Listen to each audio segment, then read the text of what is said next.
How's it going, everybody? Welcome back to the Rocky Mountain EDC channel. Today I have a knife overview and impressions video on the Old Timer Sharp Finger. So this is a budget EDC style hunting outdoors fixed blade. So it is a reasonable size knife in terms of not being too large, but also not being extremely small. So it's, I would say, in the category of hunting / outdoors and EDC, if you do EDC a fixed blade for whatever your reasons are. So that's the knife that we're going to be looking at today. I've had this knife for a while. I have used it predominantly in the outdoors, since that's kind of more of the market that it is going for. So I can speak to those tasks and just some of the general things about the knife as a whole.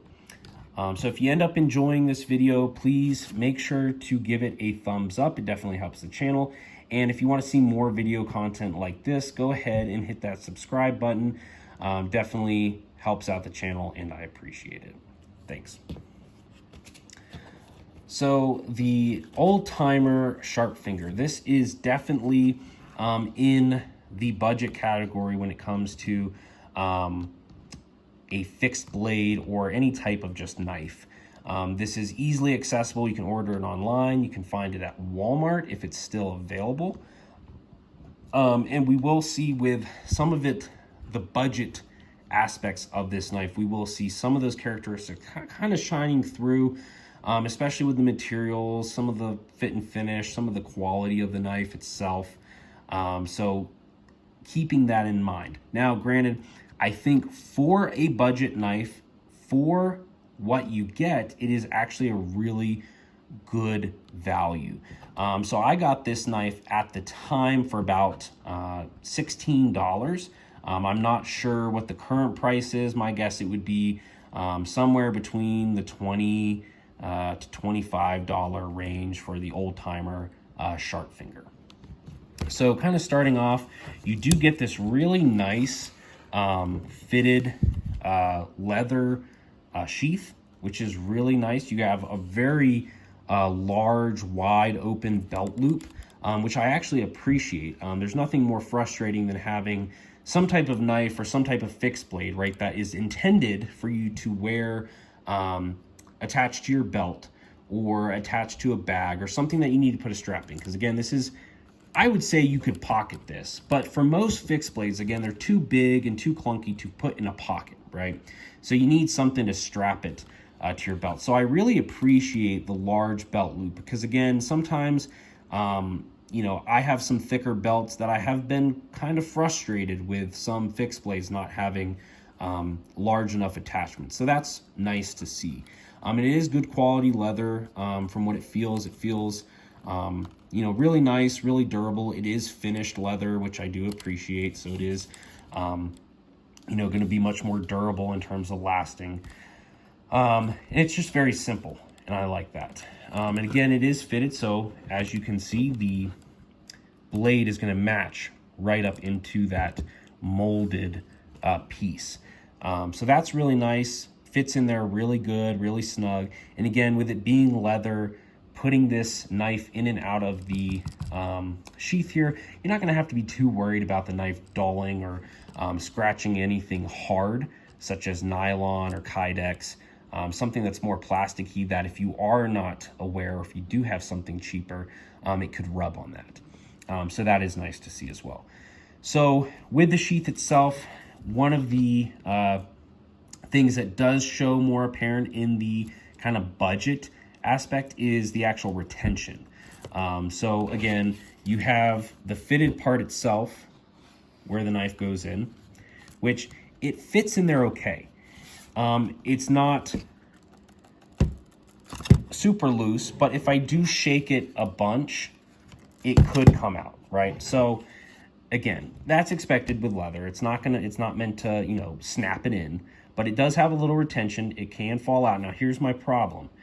The secondary retention, the thing that's actually meant to keep the knife in, right? We don't expect just that to hold the knife in, right? So is this little strap, this leather strap, and buckle, right? This is what you get, right? And you could hypothetically pull that out, because this piece of leather strap here is just too big. It doesn't offer any retention, because the piece of leather, when it is snapped, is larger at times than the actual blade. So the blade can just slide out. Now, I'm not expecting to go and purposely try to shake this thing out, but if you were in a situation where you were moving in a much more vigorous pattern, right, then it could possibly fall out. So that's something you get with the budget, right? Not a great sheath.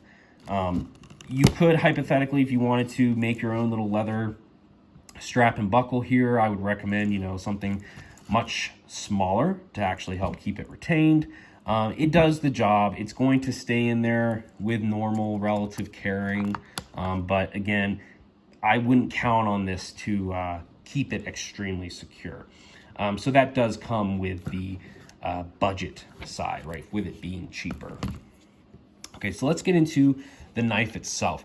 So again, it is called the Sharp Finger. I don't know if that's because it looks like a finger that is sharp. That would probably be what I would guess is the main design name. So we get this really interesting blade shape of this kind of, I would call it almost a Persian and a clip point mixed together.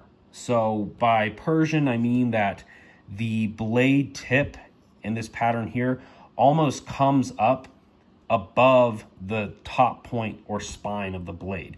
But it's also kind of a clip point because it does have this clip taken out, which is standard for clip point style blades, but it is kind of unique in that shape. And this offers a very, in a lot of ways, a very easy to handle and control knife. And we're going to kind of talk about that, especially in terms of how you can manipulate your hand around the tool itself to get fine motor and fine cutting tasks accomplished. So that really interesting blade shape, again, that's going to stand out the most. It is just a satin grind on the steel. This is, again, a Schrade Old Timer. Okay, so it is made by Schrade, but it is kind of their secondary company, Old Timer. There is the model number 1520T or OT. And they don't classify what the steel is. I don't know what the steel is. It's probably some form of stainless steel, definitely a budget steel. I don't know if it's 8CR13 MOV. It could be AUS 8, something like that. It's not going to have high toughness or high edge retention, but it is going to be relatively stainless. You can sharpen it and it's going to get the job done, but it's nothing fancy. With the budget steel, because again, they don't classify it. It is relatively cheap. My guess, it's some form of inexpensive stainless steel. But the good thing is it is relatively full tang, right? So I know that, you know, this continuation of the steel goes all the way through the handle. It is going to be thinner, but they do thicken it out. So even though it is kind of a thin or narrow piece of steel, it is at least thick. So this is going to be a sturdy knife for what you need it to do. So no problems there. And then the handle material is going to be this Delrin, which is very common or popular for a lot of traditional style knives, especially more of the slip joint styles. It's essentially a plastic resin material. You know, it's going to be very durable. It's inexpensive. And what I do appreciate that they do is they actually offer kind of a saw cut pattern milling on here to offer a little bit of texture.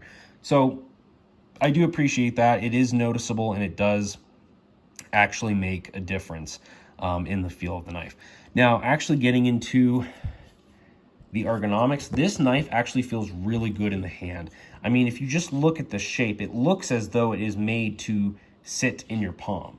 So we kind of have this nice narrow point up here by the blade. So this really gives a good point for your thumb and index finger, but then it kind of swells out towards the butt of the knife, of the handle, which fits in your palm really nicely and offers a good secure point in the back part of your palm. So even though it is kind of skinny and narrow, it does offer enough swelling and contouring that it is actually very comfortable and actually fits your hand very nicely. And they do offer kind of a thumb position here. There's a really good portion here for your index finger, kind of acts as, again, a place to place it, but also, you know, this is going to be kind of a retention. So, you know, your hand's not going to really slide up on the blade. So that's really nice too. What I kind of said with the shape being unique and the ability for you to really get a lot of control in this knife is, again, this kind of Persian style or kind of clip point coming out here, this very narrow.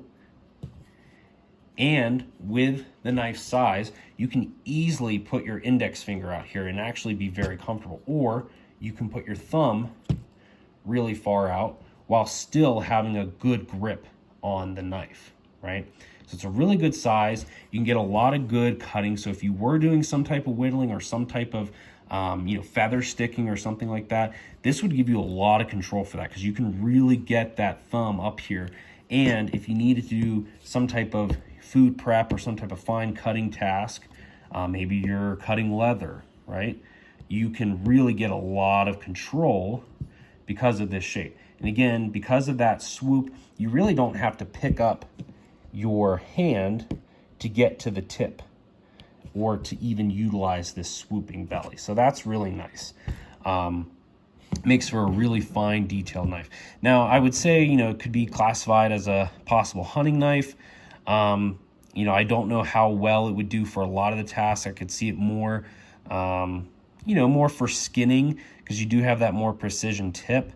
You know, you would obviously have to be very careful with this very fine point, but it could offer a lot of different abilities, at least in outdoors tasks like hunting or food prepping. So overall, really nice knife, very simple design, and again, it's budget. You know, it's inexpensive, and for what you get, it's not bad. So again, kind of outdoorsy, kind of a mixed knife. You know, you could use it for a lot of different tasks.